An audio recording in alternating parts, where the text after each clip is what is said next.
Les amis, bonjour à tous, très heureux de vous retrouver pour une nouvelle vidéo. Vous le voyez, nouveau format. Bon, c'est les questions-réponses, mais je vais peut-être appeler ça le balade réal. J'avais envie de prendre l'air, voilà, j'en ai marre d'être devant mon PC, il fait beau. Je voulais pas faire une revue de presse classique et je voulais quelque chose de plus authentique, plus proche de vous. Donc là, je vais me promener près d'un lac. J'ai pris mon téléphone, je vais répondre à vos questions. Donc j'en ai pris, je crois, une dizaine. Et voilà, on va tenter quelque chose de différent. Voilà, je sais pas si ça marchera, si ça vous plaira ou pas, mais c'est histoire de changer, de prendre l'air, parce que je vous avoue que rester toujours devant mon ordi à dire les mêmes choses devant le réal, ben, je me suis dit au moins, je peux faire deux choses en une. Parler du réal et en plus de ça prendre l'air et me balader. Donc si ce format vous plaît les amis, n'hésitez pas à me le faire savoir dans les commentaires et je pourrais comme ça me balader, aller boire un café dans un resto et être plus proche de vous. Donc dites-moi si ça vous plaît les amis. On y est, j'ai mis le petit bonnet pour les cheveux et parce qu'il fait un petit peu froid dehors et les lunettes parce que il fait soleil. Donc on va se balader autour du lac, il y a plusieurs spots où se poser, donc vous allez peut-être entendre des coqs parce qu'on est en campagne, peut-être entendre des oiseaux, peut-être que je vais croiser des pêcheurs, mais en tout cas, voilà ce petit balade réal. Au début, je voulais appeler ça le taxi réal, mais je me suis dit peut-être pas ouf de filmer dans la voiture. Peut-être que je trouve un moyen de mettre des caméras fixes, etc. Mais j'ai envie de tester ce format-là, que je pourrais pas faire tout le temps évidemment, mais de temps en temps. Alors, je vais répondre à toutes vos questions. Ça ne sera pas dans l'ordre, il n'y aura pas de montage, ça sera mode freestyle, voilà, pour changer. Pas de revue de presse, etc. Première question, Thomas, comment as-tu trouvé le match de Mastantuono Ono? Alors, est-ce qu'il faut tomber sur le jeune Argentin? Je rappelle qu'il revient d'une blessure, d'une pubalgie. Sale blessure au passage. Hier, il ne fait pas un bon match. Si je dois lui mettre une note, je crois qu'hier, dans le débrief, j'ai dit qu'il avait 5 ou qu'il avait 6. Pas de prise de risque dans son jeu. Maintenant, moi je trouve que depuis son arrivée, ça reste brouillon, ça reste un joueur qui doit progresser, ça c'est une certitude. Mais je trouve que dans l'état d'esprit, ça reste l'un des joueurs qui peut-être correspond le mieux aux attentes de Xabi Alonso, dans le sens à la perte de balle, il se déchaîne, il va vite récupérer le ballon, il compense. Maintenant c'est un joueur qui a changé de continent, qui a changé d'équipe, qui est tout jeune. Je lui pardonne.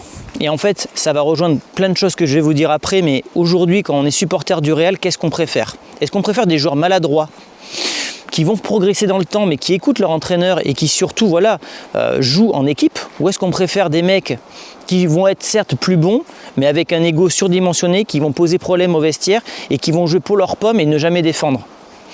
Comme dirait un certain gars, la question elle est vite répondue, en tout cas de mon côté.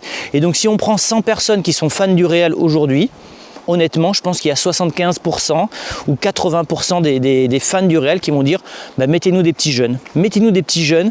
Nous, voilà, ce qu'on veut, c'est des petits jeunes qui vont progresser, qui vont jouer et qui vont, entre guillemets, tout donner pour les cuissons. Comme le disait un certain Santiago Bernabéu, le maillot le maillot du Real doit être taché de boue, de sang, de sueur, mais jamais de honte. J'ai pas la truc exact, mais c'est quelque chose comme ça.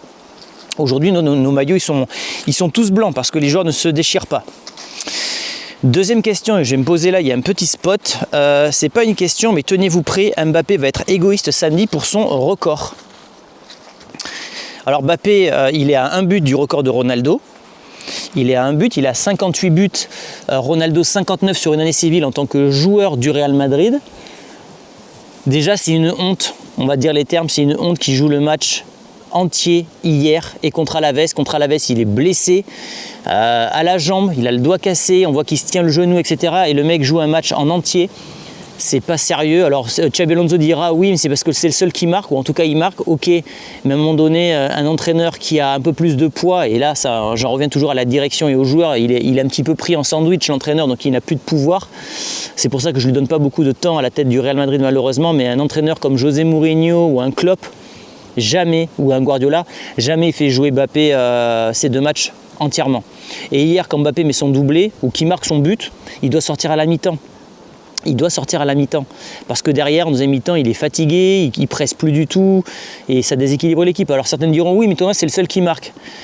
Oui, mais bon, à un moment donné, moi, je vous le dis, par rapport à Ronaldo, ça me saoule parce que Ronaldo, c'est mon joueur préféré. Maintenant, voilà, je peux pas être que du bon côté. C'est-à-dire que Ronaldo a battu quasiment tous les records avec Messi, donc j'étais content quand il les battait. Il va perdre beaucoup de records avec Mbappé et Haaland. Mais qu'est-ce qu'on retiendra de Mbappé? Je vous le dis encore, c'est spectaculaire s'il bat le record de Ronaldo. mais quels sont les matchs importants où il a marqué? Quel titre il a apporté?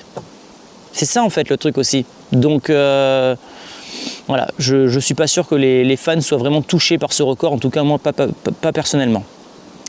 Carmen qui nous demande, pour répondre à ta question, je n'ai jamais vu un Real aussi faible depuis des années.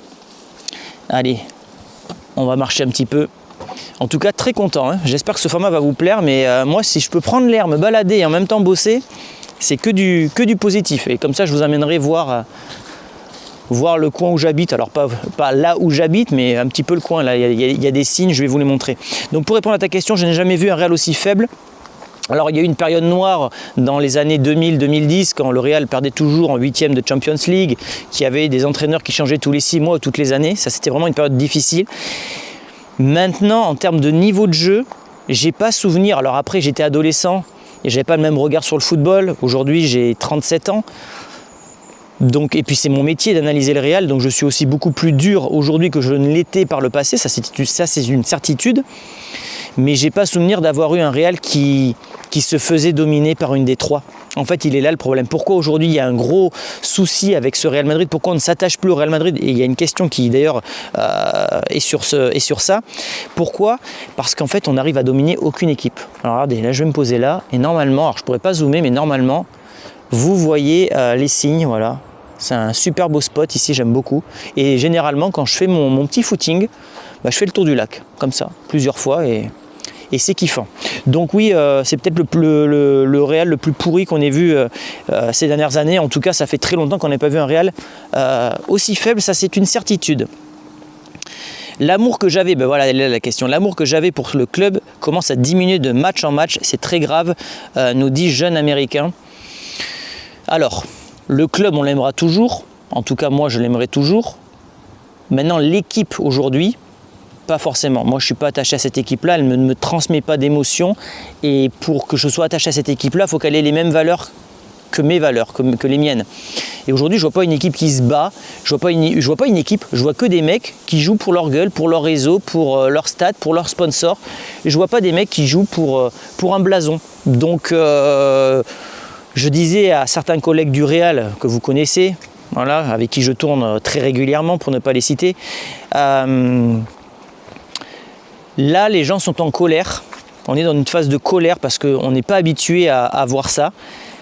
Le plus grave qui va arriver, c'est l'indifférence. Et je pense qu'on n'est pas loin de l'indifférence. Je ne vais pas vous mentir, pourquoi je vous propose ce format ce matin? J'avais pas envie de faire ma vidéo classique, revue de presse, faire du montage. Là, je voulais faire un truc de différent et en fait, je me suis dit, tiens, il fait beau, j'ai la flemme de tourner, teste un nouveau truc. Et c'est pour ça que j'ai fait ça ce matin, parce que j'avais pas envie de bosser, parce que cette équipe me gonfle. Voilà. Maintenant, je reste quelqu'un de professionnel, donc je le fais. Mais si moi, qui suis payé pour faire ça, je commence à avoir la flemme, j'imagine très bien que les gens qui ne sont pas payés pour ça et qui c'est juste une passion lambda, commencent à lâcher. Voilà. On se fait chier quoi. On passe 3 heures devant un match de foot où on ne prend aucun plaisir. C'est du je trouve plus le mot. Vous avez compris. Zochisme.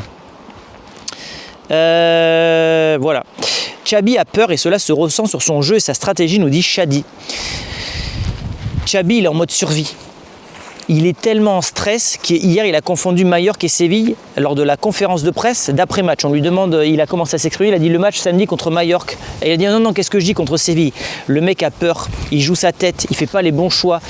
Et lui, il se dit j'espère que l'orage va passer. Et ensuite, je mettrai en place mon jeu, mais je pense que son cerveau, il ne doit pas beaucoup dormir. Donc il ne prend pas les bonnes décisions, il ne fait pas les bonnes compos, les choix qu'il fait commencent à moi me faire douter également, notamment les rentrées en jeu hier de Tchouaméni et de Bellingham. Donc ça pose problème pour Xabi et oui, ça se ressent sur son jeu, clairement.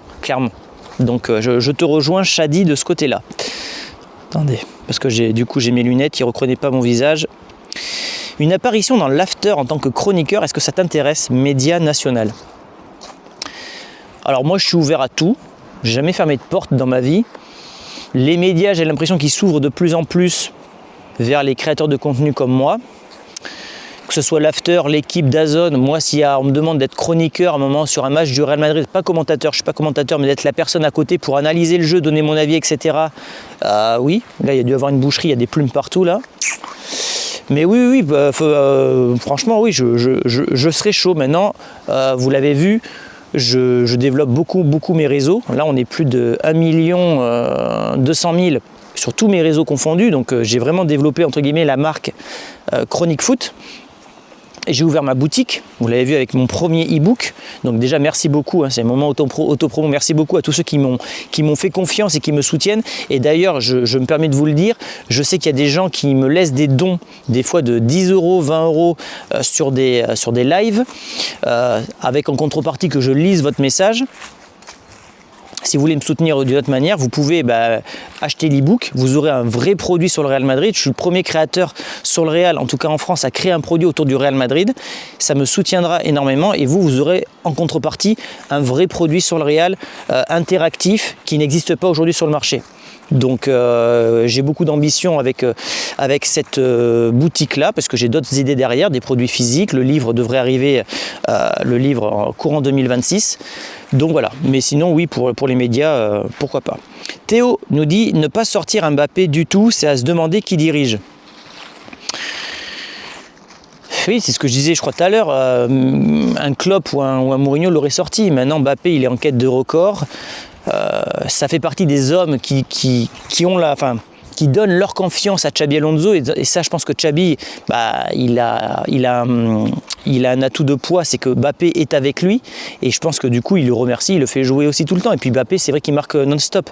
Maintenant honnêtement jamais il doit jouer les 2 matchs parce qu'imaginez-vous qu'il est absent ou qu'il y a une rechute avant Séville alors que c'est un match beaucoup plus compliqué à aborder pour le Real Madrid. Voilà, donc on verra les conséquences qu'il y aura derrière, mais Mbappé il est en quête, dans une quête solitaire, il n'est pas dans une quête collective. C'est ça aussi en fait le problème qu'on a avec ce Real aujourd'hui, c'est que on a trop de stars et en fait Pérez, là où il a été mauvais, je dis bien mauvais, et pourtant vous savez comment je kiffe Pérez, c'est qu'il a refait les mêmes erreurs. Quand il démissionne Pérez en 2006, il dit une chose, il dit que les joueurs ont pris trop de pouvoir dans le club, et notamment les Galactiques, Raoul et tout ça.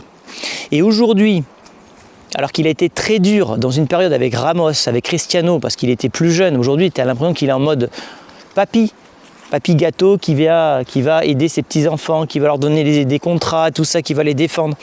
Et aujourd'hui, il a redonné ce même pouvoir qu'il a critiqué à cette génération-là. Je ne dis pas qu'il va avoir le même destin, c'est-à-dire démissionner, mais la direction est vivement critiquée. Donc, ouais. Tu as arrêté de parler de déclic. Effectivement, j'ai arrêté de parler de déclic parce que je n'y crois plus.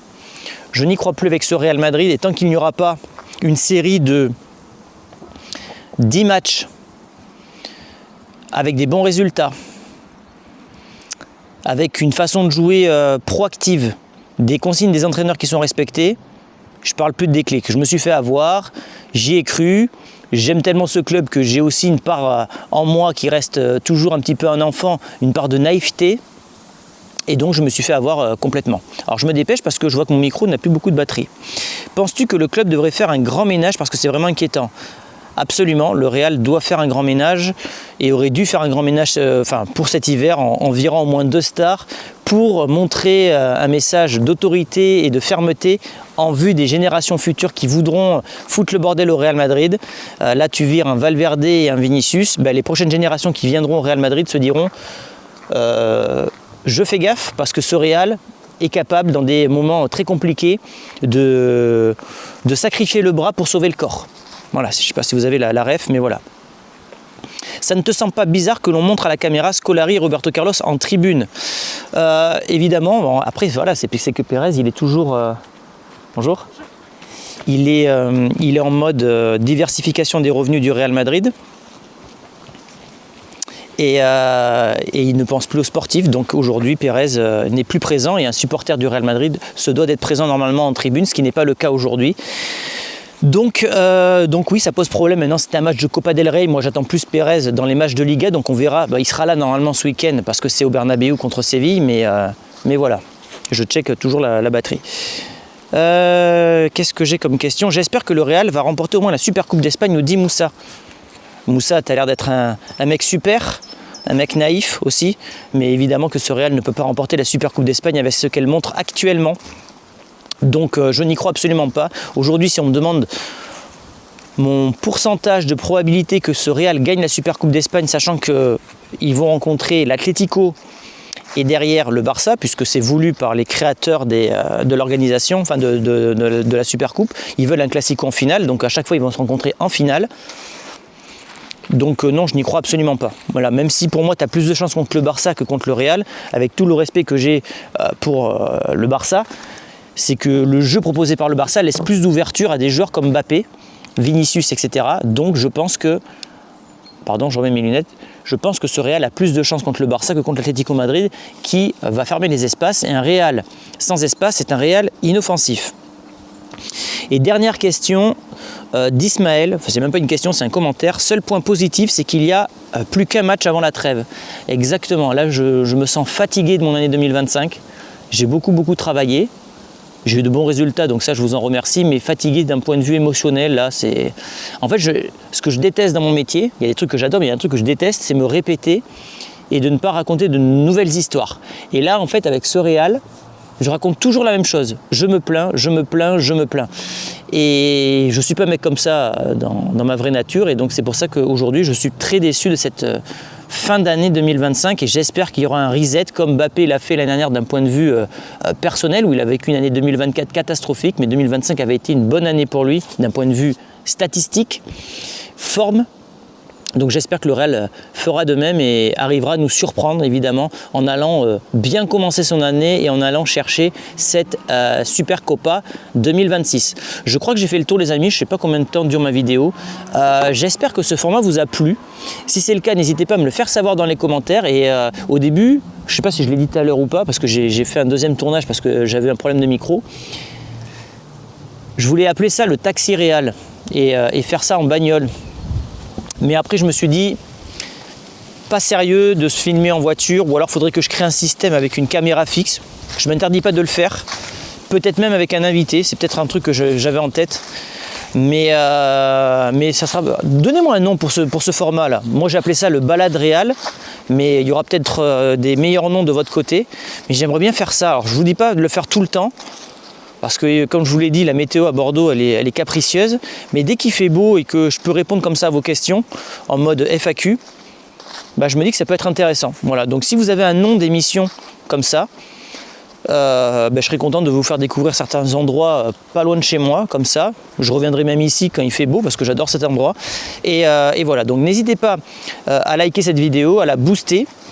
Vous pouvez retrouver donc tous mes réseaux sociaux dans les commentaires et vous avez également donc pour ceux qui veulent me soutenir mon e-book qui est donc mon premier produit autour du Real Madrid et j'espère que ce sera le premier d'une longue liste. Et d'ailleurs dites-moi dans les commentaires, petite question comme ça pour ceux qui sont encore là jusqu'à la fin, vous en tant que fan du Real, hormis les maillots et les produits officiels, qu'est-ce que vous aimeriez voir comme produit sur le Real Madrid? J'en sais rien, des porte-clés, des mugs, des t-shirts, des casquettes, des bonnets, des livres, dites-moi. Voilà, je suis curieux parce que moi j'ai plein d'idées. Je ne peux pas les dévoiler là, hein, d'un point de vue stratégique et concurrentiel. Vous l'aurez compris. Moi j'ai pas mal d'idées, mais je ne sais pas si ça peut forcément vous plaire. Donc dites-moi ça dans les commentaires pour ceux qui sont encore là dans la vidéo. Et j'irai voir tout ça avec beaucoup d'attention. Gros bisous les amis. Je vous laisse sur cette magnifique vue et je vous dis à très vite. Ciao!